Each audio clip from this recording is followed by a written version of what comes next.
əziz müəllimlər və abituriyentlər. Mən Repetitor Hazırlıq Mərkəzinin Azərbaycan dili və ədəbiyyat müəlliməsi Gülşən Abbasova. Bundan öncə sizlərə fonetika bölməsindən sahiblərin izahını vermişdim. Bugün isə ədəbiyyatdan ilk dərsimizin izahı olacaq. Və ədəbiyyatdan davamlı olaraq həm nəzəriyyə izahları, həm də test izahları kanalımızda paylaşılacaq. Sizlər də videolarımızdan yararlanmaq istəyirsinizsə, kanalımıza abunə olaraq videolarımızı bəyənib dəstək olmağı unutmayın. Deməli, bugün ədəbiyyatdan danışacağıq nəzm və nəsr. Ümumiyyətlə, bədii əsərlər iki formada yazıla bilər. Nəzm formasında yazıla bilər və nəsr formasında yazıla bilər. İlk öncə danışaq nəzm haqqında. Deməli, nəzmə ədəbiyyatşünaslıqda həmçinin şeir də deyirik. Yəni, nəzm formasında yazılan bir əsər deyə bilərik və yaxud da şeir formasında yazılan bir əsər deyə bilərik.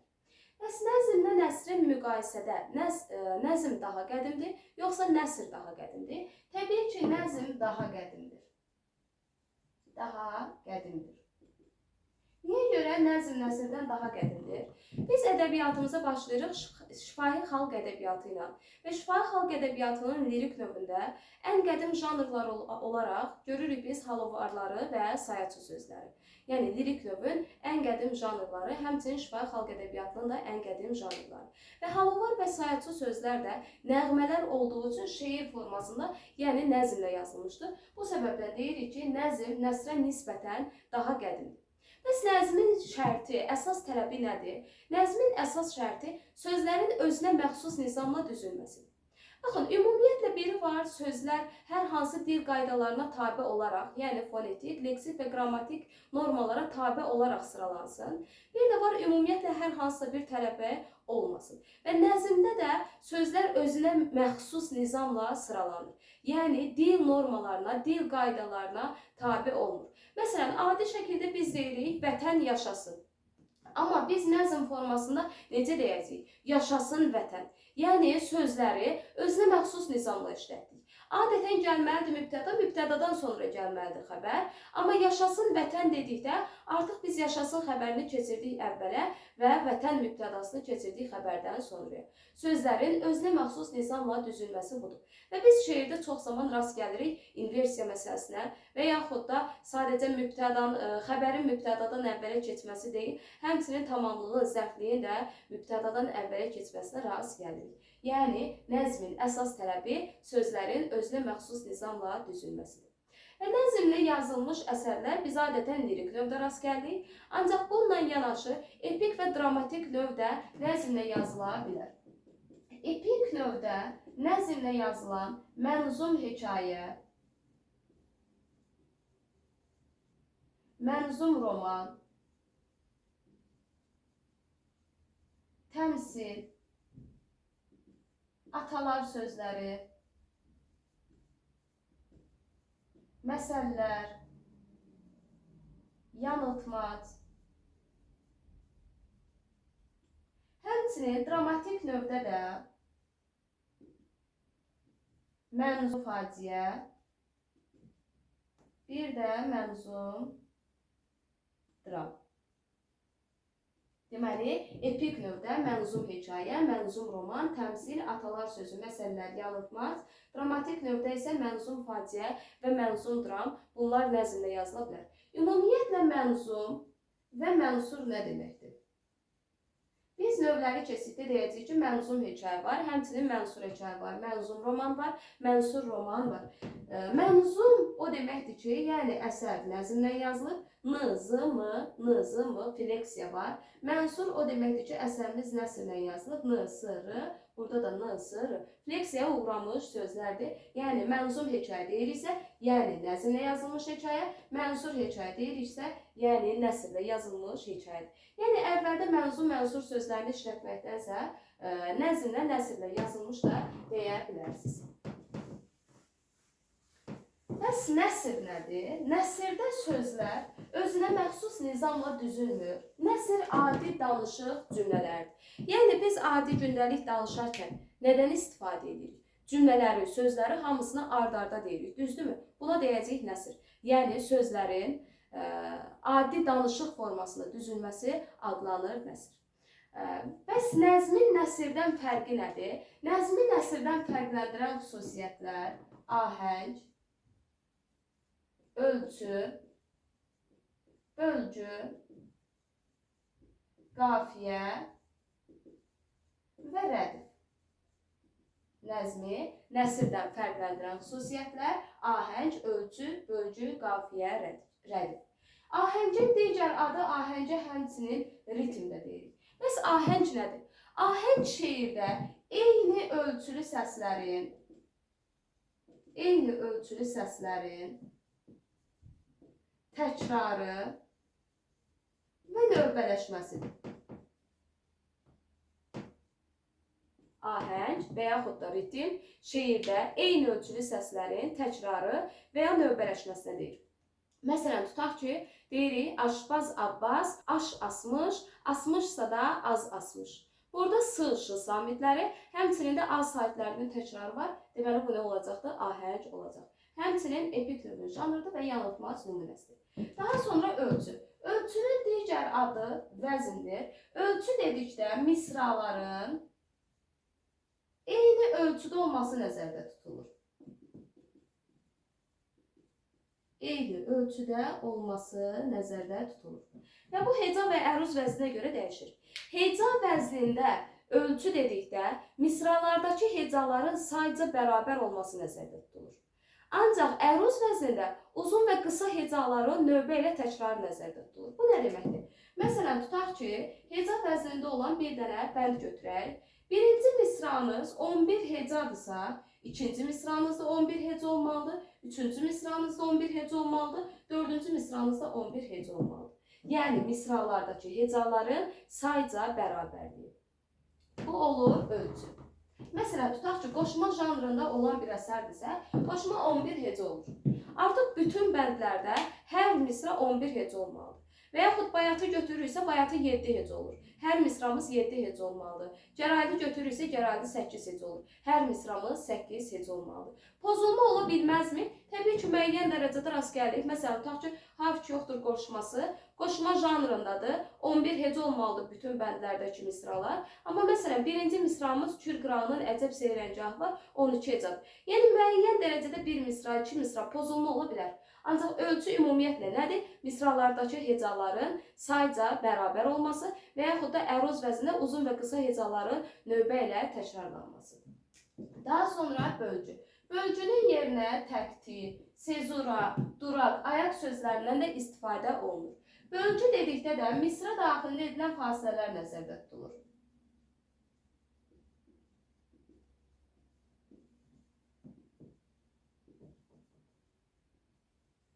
Deməli, misra daxilində edilən fasilələrə deyəcəyik biz bölgü. Məsələn, Kür qırağının əcəb seyrəngahı var. Burada 12 heca pozulubdur, amma digərləri 11 heca olaraq qalır. Yaşılbaş sonası hayfçı yoxdur. Ucu tərcalı siyah tellərin hərdəm tamaşası hayfçı yoxdur.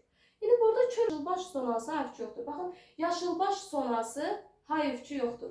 Ucu tərcalı siyah tellərin hərdəm tamaşası hayfçı yoxdur. Digərlərini artıq biz böləcəyik 6+5 formasına. Məsələn, yazılı olaraq yazıram. Yaşılbaş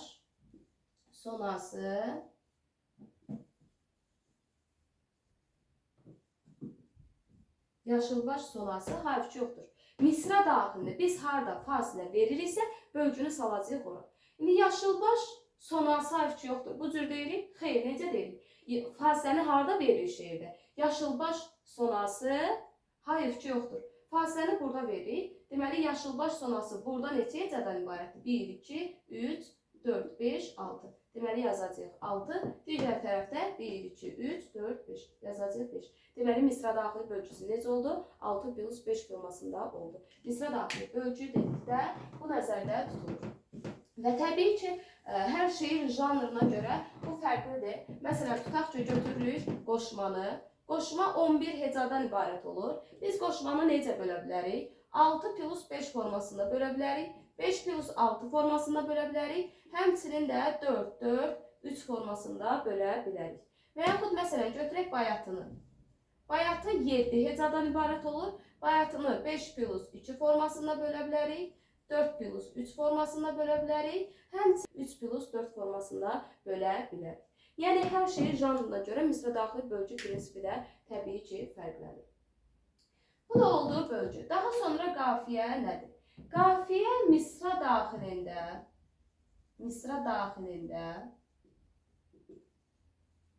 və ya misra sonunda səs tərkibi etibarilə bir-birinə yaxın olan sözlərdir. Bir-birinə yaxın sözlər. Tam şəkildə desək, qafiyə misra daxilində və ya misra sonunda səs tərkibi etibarilə bir-birinə yaxın, fonetik tərkibcə həmahəng olan sözlərə deyirik qafiyə. Qafiyənin xüsusiyyətləri hansılardır? Qafiyə şeirin məzmun və quruluşuna uyğun olur. Məzmun və quruluşuna uyğun olur. Həmçinin qafiyə misranın yadda qalmasını asanlaşdırır.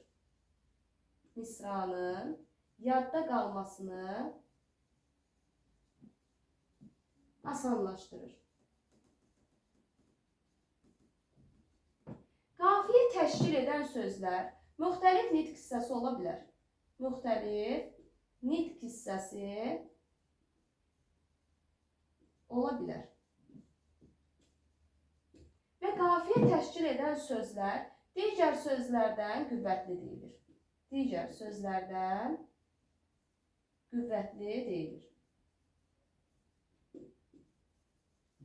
Qafiyə ilə bağlı bu xüsusiyyətləri bilmək lazımdır. Deməli, qafiyə şeirin həm məzmununa, həmçinin də quruluşuna uyğun olmalıdır.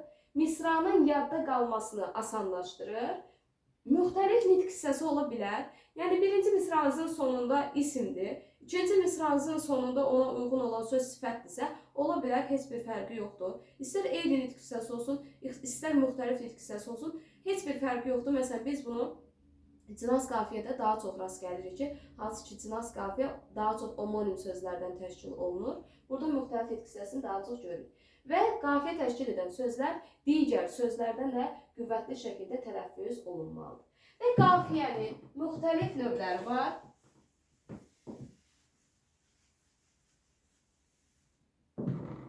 Qafiyənin növləri hansılardır? Var zəngin qafiyə. Zəngin qafiyə həmçinin biz deyəcəyik tam qafiyə. Daha sonra yoxsul qafiyə. Yoxsul qafiyə deyəcəyik natamam. Cinas qafiyə. Qulaq qafiyəsi. Və daxili qafiyə. Bir də bunu da qeyd edeyim. Bəzən testlərdə rast gəlir, deyir, qafiyə daha çox şeirin sonunda işlənir, yəni misranın sonunda işlənir. Bu düzdür. Daha çox qafiyə işlənir misraların sonunda. Amma desək ki, qafiyə hər zaman misranın sonunda işlənir, bu səhvdir. Çünki daxili qafiyə daxildə işlənir. Amma qulaqdır, cinasdır, yoxsuldur, zəngin qafiyədir, bunlar artıq misraların sonunda işlənir. Ona görə daha çox misranın sonunda işlənir. Adətən misranın sonunda işlənir desə düzdür. Amma hər zaman misranın sonunda işlənir, yalnız misranın sonunda işlənir, bunlar artıq yanlış olacaq. Deməli, zəngin qafiyə nədir? Ən azı 2 heca uyursa, biz buna deyəcəyik zəngin qafiyə. Məsələn, deyirik, köçər ellər düşər səndən aralı. Firqətindən gül nərgizin saralı. İndi biz buna baxsaq, ən azı 2 dənə hecamız uyurmu? Təbii ki, burada ümumiyyətlə 3 hecamız uyur. Amma ən azı ikisinə baxmaq lazımdır. Ən azı 2 hecamız bir-birinə uyuşursa, biz buna nə deyəcəyik? Bu artıq olur zəngin qafiyə və yaxud da olur tam qafiyə. Daha sonra yoxsul qafiyə nədir? Ən azı bir hecamız uyursa, buna da deyəcəyik yoxsul qafiyə və yaxud da natamam qafiyə. Məsələn, bir misranızın sonu cadu ilə bitir, bir misranızın sonu hindu ilə bitirsə, artıq du, hinduda da du bir hecanız uyuşduğu üçün buna nə deyəcəyik? Buna artıq deyəcəyik yoxsul qafiyə. Və bəzən baxırıq ki, qafiyə var, amma o qafiyəni tapa bilmirik. Məsələn, tutaq ki, burada biri di olsaydı, biri du olsaydı, yenə də biz bunu yoxsul qafiyə olaraq götürəcəkdik. Çünki burada sadəcə olaraq şəkilçinin dəyişilməsi var. Bu saitlər dəyişilə bilər. O zaman baxmayacaqsınız, yenə də qafiyə olaraq götürəcəksiniz. Təbii ki, bir hecadan söhbət gedirsə. Bu da oldu yoxsul qafiyə. Daha sonra cinas qafiyəsi. Cinas qafiyə nədir? Cinas qafiyə misraların sonunda şəkil baxımından eyni, ancaq məna baxımından fərqli olan sözlərə deyirik. Şəkil baxımından eyni, yəni biz baxırıq ki, saitlər, samitlər hamısı eynidir ikisində də. Amma baxırıq ki, mənaları fərqlidir. Məsələn, tutaq ki, deyirəm ki, mənim yarım, zəif canım yaralar. Yerbəyerdən sızıldaşar yaralar. Baxın, eynidir. Deyirəm, mənim yarım, zəif canım yaralar. Yəni, burada nə deməkdir? Yaralayar. Burada feildir, düzdürmü? Bir də yerbəyerdən sızıldaşar yaralar. Burada artıq yara ismindən söhbət gedir. Bu cəmdə olan isimdir. Yəni, birində sözün kökü yarmaq da aleksik şəkilçidir, larlər qrammatik şəkilçidir. Amma biri bu cürdür, yenə yarmaq, yara leksik şəkilçi, yaralamaq leksik şəkilçi, ara isə zaman şəkilçisi olacaq. Yəni, baxırıq əslində necədir? Şəkil baxımından eynidir. Saitlər, samitlər hər ikisi eynidir. Amma mənalarına baxırıq ki, biri yaralamaq mənasındadır, biri isə ism olan yara mənasındadır. Deməli, buna nə deyəcəyik artıq? Buna deyəcəyik cinas qafiyə. Sonra, qulaq qafiyəsi nədir? Qulaq qafiyəsi tapmaq müəyyən dərəcədə şagirdlərə problem yaradır. Çox zaman qulaq qafiyəsi ilə zəncir qafiyəni, cinas qafiyəni qarışdırırlar. Qulaq qafiyəsində bir məqamı bilmək lazımdır, ondan sonra tapmaq asan olur. Ümumiyyətlə, qulaq qafiyəsi, biz şeiri oxuyanda baxırıq ki, orada qafiyə yoxdur. Amma şeiri tələffüz edirik, görürük ki, eyni səsləşmələr var. Tələffüz zamanı biz rast gəldik ona. Buna deyirik qulaq qafiyəsi. Yəni, məsələn, bir misranızın sonu baxla bitir. Bir misranızın sonunda torpaqla bitir. Biz baxırıq, burada qafiyə görsənmir, düzdürmü? Amma biz tələffüz edəndə, bax, bu formada da tələffüz olunur. Amma torpaq sözü olur torpaq. İndi biz tələffüzə baxsaq, ax hissələri bir-birinə uyğundur. Deməli, biz buna harada rast gəldik? Şeirin özünə baxırıq, qafiyəni görmürük. Amma şeiri tələffüz edən zaman oxşar səsləşməyə rast gəlirik. Bu artıq olur qulaq qafiyəsi. Və qulaq qafiyəsində dediyim məqam, sözün biri olduğu kimi qalmalıdır. Digərinin tələffüzü ona uyğunlaşmalıdır. Biri olduğu kimi qalmalıdır, digərinin tələffüzü ona uyğunlaşmalıdır. Bu zaman deyirik ki, qulaq qafiyəsi var. Məsələn, tutaq ki, yarpaq sözünü götürək. İndi yarpaq və torpaq sözlərinə baxsaq, yarpaq sözdə olur yarpaq. İndi biz bunu qulaq qafiyəsi götürəkmi? Xeyr. Bu qulaq qafiyəsi demək deyil. Qulaq qafiyəsində biri qalmalıdır, digəri ona uyğunlaşmalıdır. Bu zaman bəli deyirik ki, qulaq qafiyəsi var. Bəs buna niyə qulaq qafiyəsi demirik? Hər ikisinin tələffüzündə xol olur axı. Çünki bunun tələffüzünə baxmağa ehtiyac yoxdur. Bunun yazılışında zaten ki nə var? Yazılışında uyuşma var, düzdürmü?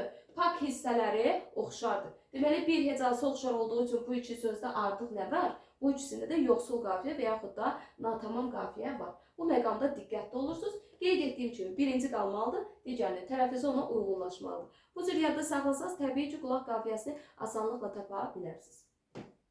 Daha sonra daxili qafiyə. Daxili qafiyə nədir? Daxili qafiyə də misraların daxilində rast gəldiyimiz qafiyədir. Və daxili qafiyə də mütləq və mütləq eyni hecalara düşməsi şərtdir.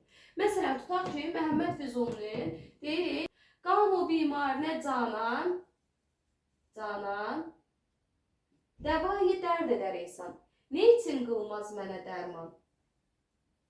Məni bimar sanmaz mı? Baxın, burada da sözlər var. Qamu bimarinə canan. Sonra var, dəvayı dərd edər insan. Ne için qılmaz mənə dərman? Məni bimar sanmaz mı? Özündən sonra yenə var. Yəni, bunlar hardadır? Misranın daxilindədir.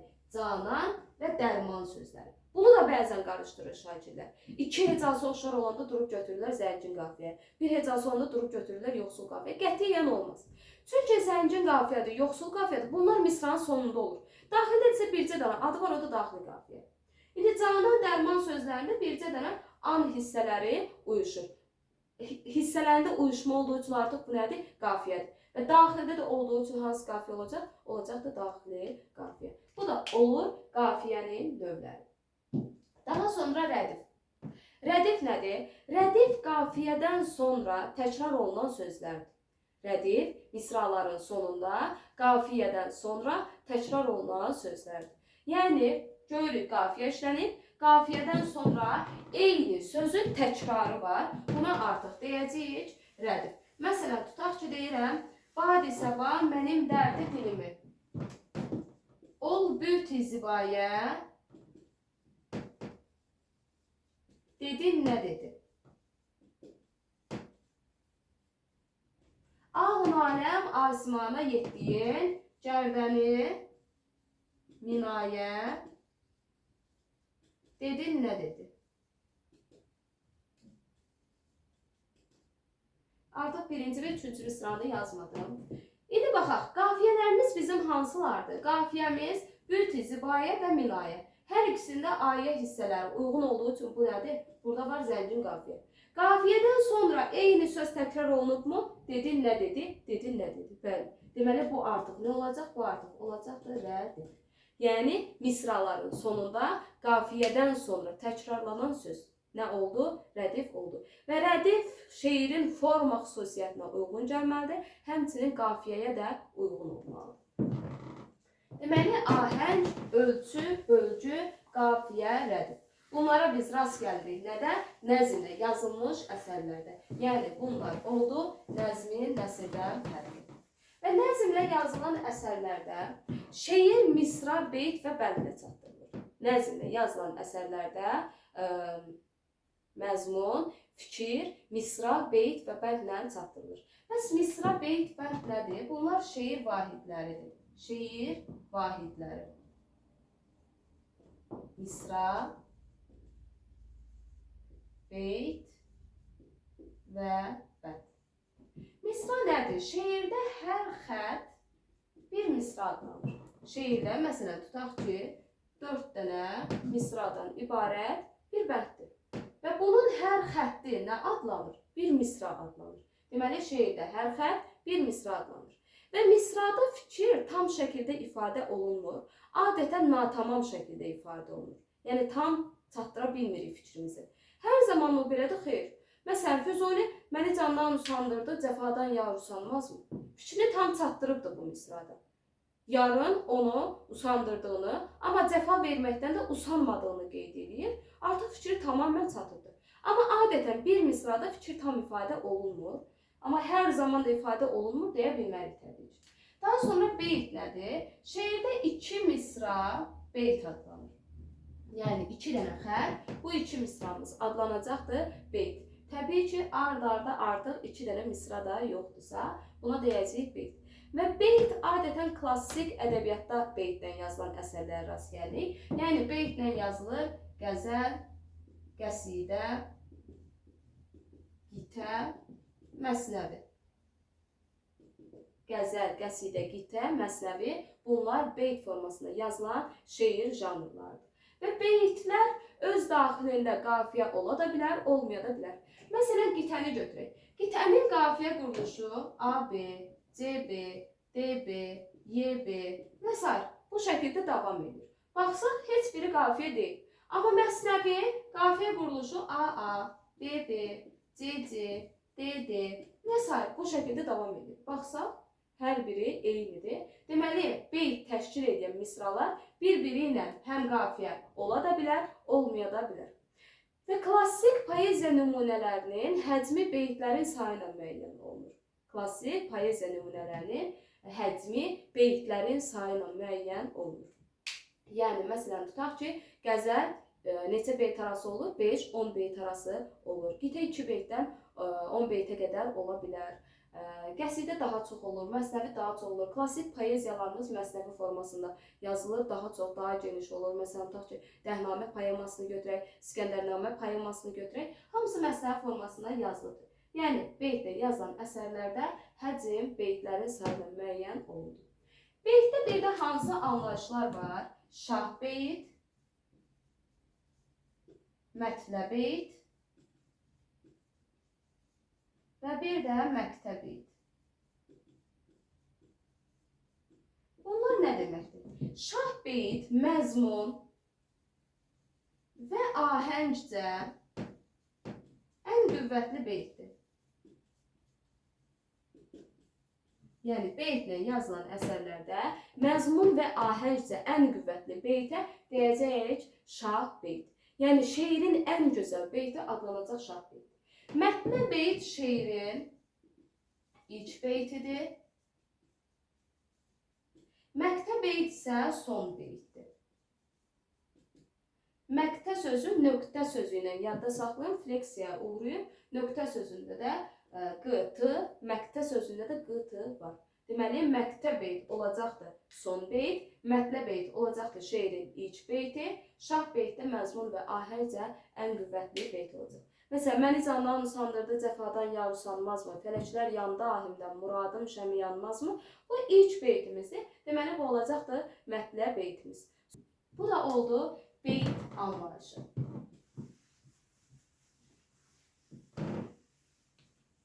Daha sonra bənd nədir? İki misradan çox, yəni 3 və daha çox misra varsa buna da deyəcəyik bənd. Biz adətən daha çox məsələn rast gəlirik 4 misradan ibarət. Yəni elə bilirik ki, bir bəndimiz elə 4 misra olmalıdır. Xeyr. Misraların sayına görə də şeir şəkilləri formalaşır. Məsələn, 4 misramız varsa buna deyəcəyik 4'lük şeir şəkli. 5 misramız varsa 5'lik şeir şəkli. 6 misramız varsa 6'lıq şeir şəkli deyəcəyik. Həmçinin 4 misra olan, məsələn, rübai var, yəni bir bənddən ibarət. Tuyuq var, bir bənddən ibarət. Mürəbbi var, 4 misradan ibarət olur. Daha sonra 5 misradan ibarət müxəmməs var. Yəni şeir şəkillərdə görə də onların adlandırılması var. Bəs şeirlərdə biz necə müəyyən edirik ki, bu ilk beytdir, yoxsa son beytdir, yoxsa orta beytdirmi? Bunu müəyyən etmək çox asandır. Bəndlə yazılan əsərlərdə ilk bəndimiz adətən qafiyə quruluşu sərbəst olur. Yəni A, B, C, B formasında. Və yaxud da çarpaz qafiyələnir A, B, C, B formasında. Bu şəkildə qafiyələnibsə biz buna deyəcəyik ilk bənd. Son bənddə isə ad və yaxud da təxəllüsdən istifadə olunur. İstər beytlə yazılan əsərlər olsun, istərsə də bəndlə yazılan əsərlər olsun. Deməli, ad, təxəllüs varsa buna da deyəcəyik son bənd. Bu bəndlə yazılan əsərlərdir. Bəs orta bənd necədir? Orta bəndi tapmaq üçün artıq məsələn 5 bənddən ibarət bir şeirdirsə, bunun 2-ci bəndini, 3-cü bəndini, 4-cü bəndini tapmaq problem yaradır.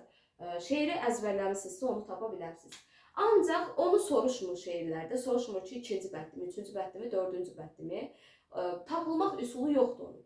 Amma sadəcə olaraq sizdən soruşur ki, ilk bəndimi, son bəndimi, yoxsa orta bəndimi? Və orta bəndə neçənci bənd olması bunu soruşmur. Orta bəndi necə tapırıq? Bəndlə yazılan əsərlərdə orta bənddə 3'ü həm qafiyə olur, biri isə digəri ilə uyğun olmalıdır. Yəni birinci bəndin 2 və 4-cü misrası ilə uyğun olmalıdır. Və yaxud məsələn Y, B formasında. Yəni 3'ü eyni olur, biri birinci bəndinizin son misrası ilə eyni olmalıdır. Bu da olur orta bənd anlayışı.